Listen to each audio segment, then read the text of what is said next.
नमस्कार. ओंकार क्लासेसच्या सर्व विद्यार्थ्यांचे बायोलॉजीच्या या व्हिडिओमध्ये स्वागत आहे. आज आपण काल जो पॉईंट पाहिलेला होता टीएस ऑफ ओव्हरी, त्याच्या पुढचा point structure of Graafian follicle हा बघणार आहोत. टॉपिक आपला दुसरा चालू आहे. त्याच्यामधला आता पॉईंट आहे स्ट्रक्चर ऑफ ग्राफियन फॉलिकल. पहिल्यांदा डायग्रॅम व्यवस्थित बघून घ्या. डायग्रॅममध्ये तुम्हाला आउटरमोस्ट लेअर दिसतोय थिका एक्सटर्ना, आतला लेअर थिका इंटर्ना. लक्षात ठेवायला काही अडचण नाही आहे. नंतर पिंकिश कलरचा जो भाग दिसतोय त्याला आपण अँट्रम असं म्हणतो. त्याच्या सभोवती ज्या सेल दाखवलेल्या साधारण ब्राऊन कलरच्या त्याला आपण ग्रॅन्युलसा सेल्स म्हणतो. आणि आतमध्ये ऊस साईड दाखवले, ऊस साईडच्या बाजूला ज्या सेल्स आहेत दाखवलेल्या त्याला कोरोना रॅडिएटा असं म्हटलंय. परत बघा, आतल्या बाजूला ऊस साईड, त्याच्यानंतर कोरोना रॅडिएटा, नंतर अँट्रम, त्याच्यानंतर ग्रॅन्युलोसा सेल्स, नंतर थिका इंटर्ना आणि थिका एक्सटर्ना. हे आपण स्ट्रक्चर ग्राफियन फॉलिकलचं पाहिलं. ह्या ग्राफियन फॉलिकलमध्ये एग तयार झालेलं असतं किंवा ओव्हम तयार झालेलं असतं. बघा आता, Graafian follicle is mature ovarian follicle. म्हणजे ज्या फॉलिकल आहे त्यापैकी एक जी मॅच्युअर होते तिला आपण ग्राफियन फॉलिकल म्हणतो असं मी तुम्हाला सांगितलं होतं. अँड इसेंट्रिक, आता इसेंट्रिकचा आधी अर्थ समजून घ्या. असं स्ट्रक्चर असतं की ज्या स्ट्रक्चरमध्ये न्यूक्लियस हा सेंटरला नसतो, तो सेंटरपासून अवे गेलेला असतो, बाजूला गेलेला असतो, फार फ्रॉम असतो, त्याला आपण इसेंट्रिक असं म्हणतो. कन्सेप्ट छोटीशीच आहे पण समजून घ्या. नीटला, CETला, बोर्डला हे विचारलं जाऊ शकतं. तर इसेंट्रिक याचा अर्थ तुम्ही लक्षात घ्या, न्यूक्लियस हा सेंटरपासून बाजूला गेलेला असतो. Eccentric secondary oocyte is surrounded by a non-cellular layer of zona pellucida. त्याच्या भोवतीचा लेअर कुठला असतो? Zona pellucida. Secreted by vitelline membrane of oocyte. oocyteचं जे मेम्ब्रेन असतं व्हायटेलाइन मेम्ब्रेन. आता झोना पेल्युसिडा, झोना कोरोना रॅडिएटा आणि व्हायटेलाइन मेम्ब्रेन हे आपण नंतर ज्या वेळेला स्ट्रक्चर ऑफ एग शिकणार आहोत तेव्हा तुमच्या ते लक्षात येईल. इथं एगमध्ये ते छोटेशी स्ट्रक्चर्स आपल्याला दिसत नाही आहेत, त्यांनी फक्त ती नावं सांगितली, तेव्हा ते आपण क्लिअर करूयात. Zona pellucida secreted by vitelline membrane of oocyte. The outermost protective and fibrous covering is called theca externa. बाहेरचं जे आवरण आहे ते डाऊट आपल्याला काय असतं? प्रोटेक्टिव्ह असतं. फायब्रस कव्हरिंग आहे, त्याला थिका एक्सटर्ना म्हटलं. मग त्याच्या आतला जो लेअर असेल त्याला आपण काय म्हणणार? Theca interna. It produces hormone oestrogen. ते काय करतं? इस्ट्रोजेन नावाचा हार्मोन तयार करतं. Inner to the theca interna the follicular cells from the membrana granulosa. त्याच्या आतल्या बाजूला सेल्स असतात मेम्ब्रेना ग्रॅन्युलोसाच्या. From the membrana granulosa the cells differentiate into. आता त्याच्या पुन्हा सेलच्या डिफरन्शिएशन होतं, वेगळेपणा होतो. त्याला इनटू काय म्हटले बघा? Discus, proligerus and corona radiata cells. The columns oophorus is the term used for the oocyte and surrounding granulosa cells. अर्थ समजून घ्या. oocyte आहे, त्याच्या भोवती ज्या ग्रॅन्युलोसाच्या सेल्स आहेत ह्या दोघांना मिळून काय म्हटले? Columns oophorus. लक्षात घ्या, नीटसाठी हा पॉईंट, फक्त एवढा पॉईंट लक्षात ठेवायचा याच्यातला नीटसाठीचा. ए फ्लुइड फील्ड कॅव्हिटी कॉल्ड अँट्रम, जी आपण पिंकिश कलरची कॅव्हिटी बघितली होती त्याला अँट्रम म्हटलं. Lies between oocyte and मेम्ब्रेना ग्रॅन्युलोसा. It is filled with fluid field called liquor किंवा लिक्वर म्हणतो आपण त्याला, फॉलिक्युलाय. अशा लिक्विडनी ते भरलेली असते.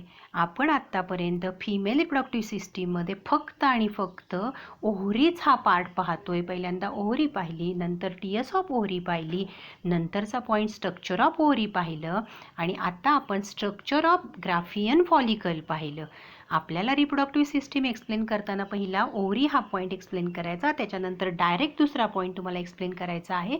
याच्या आधीच्या लेक्चरमध्ये आपण घेतलं होतं बघा, अगदी सुरुवातीला जिथं फिमेल रिप्रोडक्टिव्ह सिस्टीमची डायग्रॅम आहे आणि त्या डायग्रॅम नंतर आपण पाहिलं होतं ओव्हरी. 1 नंबरचा पॉईंट मी तर तुम्हाला काढून दाखवला आहे. ही ओव्हरी झाल्यानंतर structure of ovary and development of ovary हा वेगळा प्रश्न येतो. नंतर टीएस ऑफ ओव्हरी हा वेगळा प्रश्न असतो. स्ट्रक्चर ऑफ ग्राफियन फॉलिकल हा वेगळा प्रश्न असतो, त्याच्यातले MCQ असतात.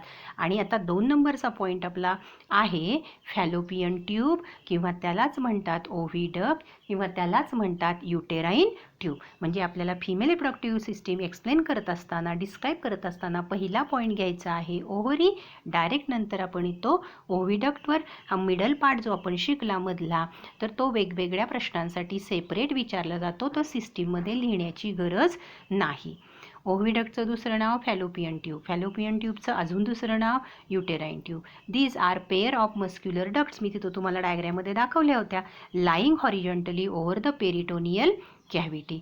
The proximal part of the tube, proximal म्हणजे सुरुवातीचा, tubes lies close to the ovary, मी तुम्हाला सांगितलं होतं ओव्हरीच्या जवळचा जो पार्ट आहे तो. And distally it opens in to the uterus, आणि तो ओपन कुठं होतं? युटेरसमध्ये. म्हणजे ओव्हरीच्या ठिकाणी सुरुवात होते आणि युटेरसच्या ठिकाणी एंड होतं. Each tube is 10 to 12 centimetre in length. It is internally lined by ciliated epithelium. लक्षात घ्या, हा पॉईंट मार्क करून ठेवा बोर्डच्या CETसाठी, बोर्डच्या MCQसाठी आणि नीटसाठी, की ही जी फॅलोपियन ट्यूब आहे त्याच्या आतल्या बाजूला सिलिएटेड इपिथेलियमचं लायनिंग असतं. आपण 11वीमध्ये जेव्हा सिलिएटेड इपिथेलियम शिकलो तर तिथं तुम्हाला पोझिशन किंवा लोकेशनमध्ये हा पॉईंट झालेला आहे. जे नीटला बसणारे आहेत त्यांनी ते 11वीचं पुस्तक काढून, टिश्यू नावाचा टॉपिक काढून, इपिथेलियम नावाचं पॉईंट काढून त्यातला सिलिएटेड इपिथेलियम त्याचं पोझिशन बघा, कारण त्याचं काम असतं कंडक्शन ऑफ ओहम, हे त्याचं काम असतं. म्हणून तिथं तो सिलिएटेड इपिथेलियम असतो, तो मुवमेंटला, लोकोमोशनला मदत करतो. It can be divided into 3 regions. हे महत्त्वाचे तिन्ही पार्ट तुम्हाला लक्षात ठेवायचे आहेत. कालही मी तुम्हाला सांगितलं होतं ओव्हरीच्या जवळ जो पार्ट असतो त्याला आपण इन्फंडिब्युलम म्हणतो, म्हणजे सुरुवातीचा part. The proximal funnel like part of an opening is called ostium which is surrounded by finger like processes called fimbriae. हे लक्षात ठेवायचं आहे. इन्फंडिब्युलम पहिला पार्ट, त्याचं जे ओपनिंग असतं त्याला ऑस्टियम, आणि त्याच्या बाजूने ज्या फिंगर लाईक प्रोसेसेस असतात त्याला म्हणायचं fimbriae. Of these at least one is long and connected to the ovary. आणि ह्या ज्या फिंगर लाईक प्रोसेसेस आहेत त्यापैकी एक लॉंग असते आणि ती ओव्हरीपर्यंत पोहोचलेली असते, ओव्हरीपर्यंत कनेक्ट झालेली असते. म्हणजे ओव्हरीमधून ज्यावेळेला एक डिस्चार्ज होतं तेव्हा त्याला कलेक्ट करणं सोयीचं होतं. नंतरचा पार्ट आहे ampulla. It is the middle, long and straight part of the oviduct. पुढचा पॉईंट CETसाठी, MCQसाठी लक्षात ठेवायचा आहे. Fertilization of the ovum takes place in this region, म्हणजे ॲम्प्युला रिजन. ॲम्प्युला कशाचा पार्ट? फॅलोपियन ट्यूबचा पार्ट. कुठला पार्ट? Middle part. आणि त्या ठिकाणी ह्युमन बिईंगमध्ये फर्टिलायझेशन होतं, म्हणजे ampulla is the site of fertilization. आपल्याला पुढचा पॉईंट फर्टिलायझेशनचा शिकायचा आहे, तेव्हा पुन्हा हा पॉईंट येणार आहे. नंतरचा पॉईंट इस्थमस किंवा त्याला कॉर्न्यू म्हणतात.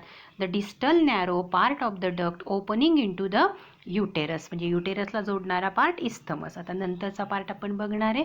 पहिला बघितला, पुन्हा मी रिवाइज करते, ओव्हरी. दुसरा बघितला ओव्हिडक्ट. आता तिसरा आपण बघतोय uterus. It is commonly called as um, त्याला म्हणतात ऊम, आपण त्याला गर्भाची पिशवी असं म्हणतो. इट इज हॉलो, म्हणजे पोकळ असतं, मसल्सपासून तयार झालेलं असतं, पियर शेप्ड असतं. Located above and behind the urinary bladder. Above म्हणजे वरच्या बाजूला and behind the urinary bladder. It is about 7.5 centimeter long, 5 centimeter broad and 2.5 centimeter thick. The uterus can be divided into 3 regions. पहिला part fundus. It is upper dome shaped part. Normally implantation of the embryo occurs in the fundus. हा युटेरसचा जो भाग आहे ज्याच्यामध्ये implantation होतं body.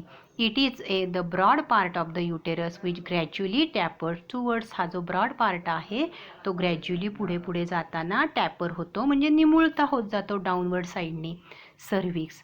It is the narrow neck about 2.5 centimeter in length. It extends into the vagina. It passage has 2 opening. त्याला 2 opening असतात. समजून घ्या आता हे कसं.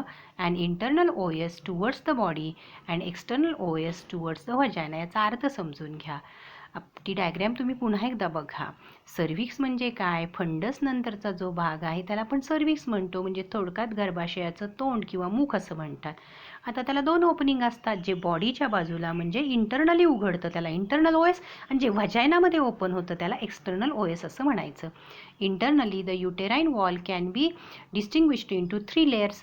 आउटरमोस्ट पेरीमेट्रियम, म्हणजे त्याचा लेअर कुठला, मिडल जो आहे त्याला आपण म्हणतो myometrium, made up of thick muscular myometrium and made up of thick layer of smooth muscles, त्याच्यामध्ये स्मूथ मसल्स असतात. Vigorous contractions of this muscles cause labour during the parturition. आता याचा अर्थ व्यवस्थित समजून घ्या नीटला बसणाऱ्यांनी.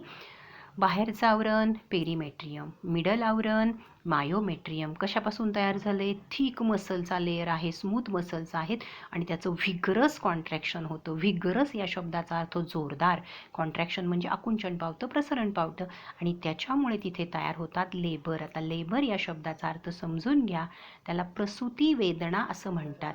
म्हणजे ज्या वेळेला तुम्ही एखाद्या पिक्चरमध्ये एखाद्या लेडीची डिलिव्हरी दाखवली जाते त्यावेळेला तिच्या चेहऱ्यावरती ओरडण्याचे, रडण्याचे आवाज किंवा भाव दाखवले जातात, एक्सप्रेशन दाखवले जातात. त्यावेळेला जे होत असतं तिला, त्याला म्हणायचं लेबर पेन, म्हणजे प्रसूती वेदना. ड्युरिंग पार्च्युरेशन, पार्च्युरेशन शब्दाचा अर्थ चाइल्ड बर्थ, म्हणजे ज्यावेळेला बाळाचा जन्म होत असतो त्यावेळेला युटेरसचं व्हिगरस कॉन्ट्रॅक्शन आणि रिलॅक्सेशन होतं आणि त्याच्यामुळे लेबर पेन येतात आणि बाळ बाहेर येण्यासाठी मदत होते. The innermost layer of endometrium, म्हणजे आता इनरमोस्ट लेअरचं नाव काय, एंडोमेट्रियम. मधला होता मायोमेट्रियम, बाहेरचा पेरीमेट्रियम. और mucosal membrane is made up of stratified epithelium. इथं कुठला इपिथेलियम आहे, स्ट्रॅटिफाईड, हे लक्षात ठेवायचं. The thickness of this layer regularly undergo changes, आणि याचा थिकनेस सतत बदलत असतो in during menstrual cycle. Menstrual सायकलमध्ये हा थिकनेस कमी जास्त होत असतो. It is richly supplied with blood vessels and uterine gland, त्याला भरपूर सप्लाय असतो ब्लड वेसल्सचा आणि युटेराइन ग्लँडचा.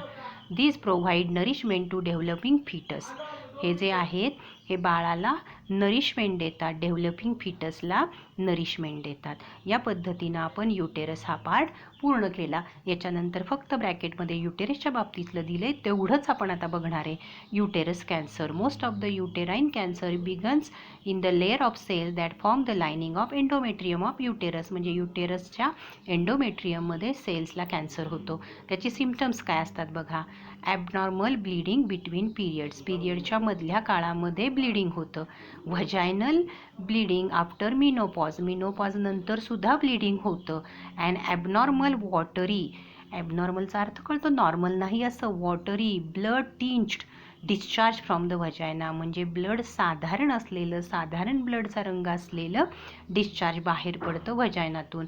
आणि पेल्विक पेन, म्हणजे पेल्विक कॅव्हिटी जी असते तिथे पेन्स येतात, वेदना येतात. आता त्याचं डिटेक्शन कसं करतात, कॅन्सर तुम्हाला सगळ्यांना माहीत आहे.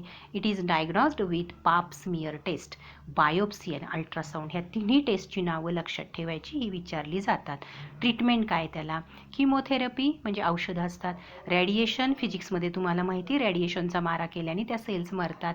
सर्जिकल रिमूव्हल ऑफ युटरस, म्हणजे त्याला दुसरं नाव दिलं हिस्टेरेक्टोमी, तेही लक्षात ठेवायचं नीटला बसणाऱ्या विद्यार्थ्यांनी, CETच्या विद्यार्थ्यांनी.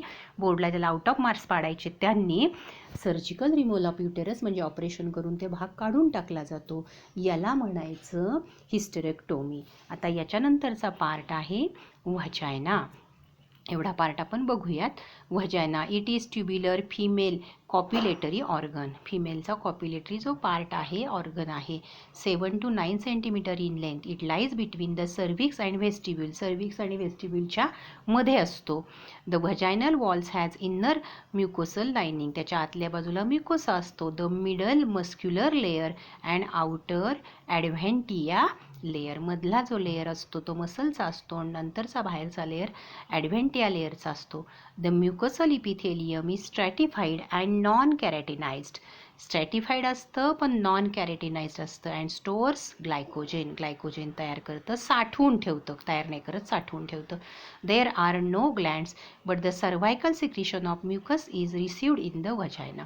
इथं ग्लँड्स नसतात पण सर्व्हायकल जे सिक्रिशन असतं म्युकसचं ते तिथे येतं आणि तो भाग स्लिपरी होतो.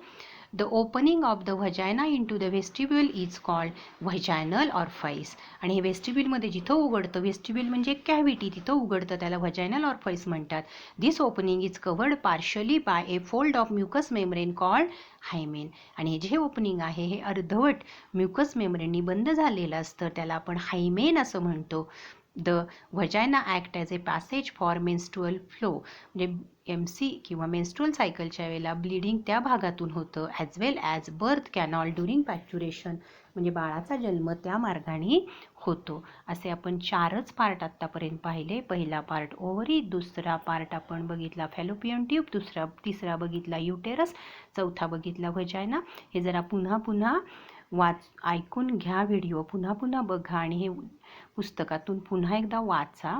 तुम्हाला काही अडचणी असतील तर मला पुन्हा विचारा.